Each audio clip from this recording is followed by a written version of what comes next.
Hey Upward coaches, welcome to week number 5.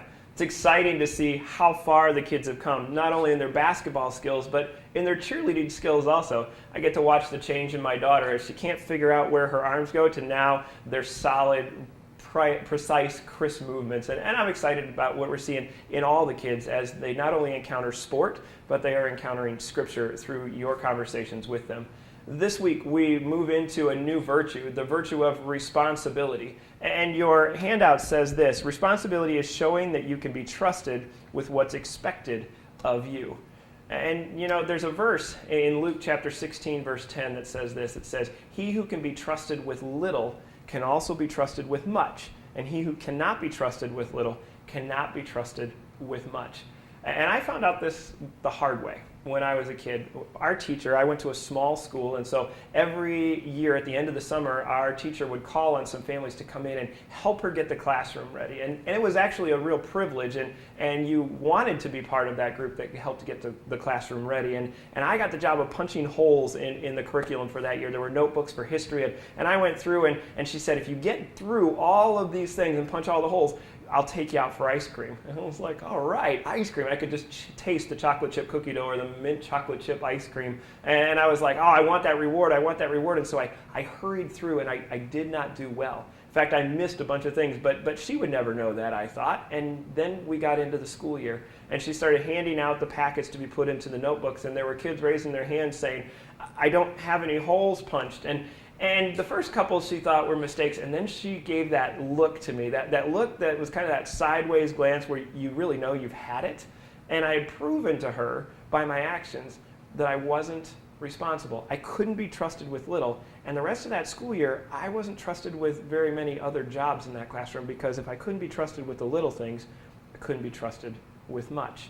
And there's a story in the Bible that talks about somebody who could be trusted with little and then was trusted with something huge. David was a shepherd, and he was tending his father's flocks, and his father said, hey, I need you to go. And so David not only went, but here's what it says in 1 Samuel chapter 17. It says, early in the morning, David left the flock with another shepherd who he had trained. And so all of a sudden you see David taking responsibility for that flock like it was his own. And then he goes and he stands with his brothers as Goliath just ridicules the Israelites and belittles them and says, your God is nothing. And finally he can't stand it anymore, and he goes to the king and says, I'll fight Goliath. And Saul's like, you're crazy. You're a kid.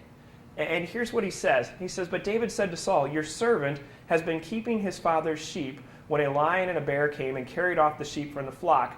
And I went after it and struck it and rescued the sheep from his mouth. The Lord delivered me from the paw of the lion and the paw of the bear, and he will deliver me from the hand of the Philistine. Basically what David is saying in this passage, he's saying, you know what? God trusted me with a little. Now I think he's ready to trust me with a lot. My dad trusted me with a little. Now you as king, will you trust me with a lot? And we have kids who have opportunities galore to prove that they are responsible. But once again, we could get into the vein of teaching them that responsibility is something I have to work up to. But responsibility, following through with things that I've been given, actually could be called faithfulness. Faithfulness to a task. Faithfulness to a way of direction that God has sent us. And faithfulness is actually another fruit of the Spirit. And so it's a partnership between God and me to bring about a behavior in my life that I can't do on my own. And so our kids have many different places they could be faithful or responsible: in their homework, in their chores, in their practicing. You probably send them home with different things to practice. In their care for their possessions, in being on time. These kids these days have tons of opportunities to prove that they are responsible, to partner with God, to develop that in themselves. But we need to challenge them to do that and remind them that if they can be trusted with little, then God moves them to a place where they can be trusted with much. And they probably can't see the big picture before they are just faithful in the small things that they might get bored with, keeping the room clean, making sure the backpack is cleaned out, all those things. But when they are faithful in those things, then God says, all right, I'm ready for the next step, and I can use you in great ways. Responsibility this week, faithfulness. Enjoy the conversation. Enjoy challenging your kids to step into a relationship with God where he can help them to develop a faithfulness that will not only be for their own good, but then can be a light to others on what happens when God truly partners with us and our actions change. Have a great week. Enjoy your huddle. See you.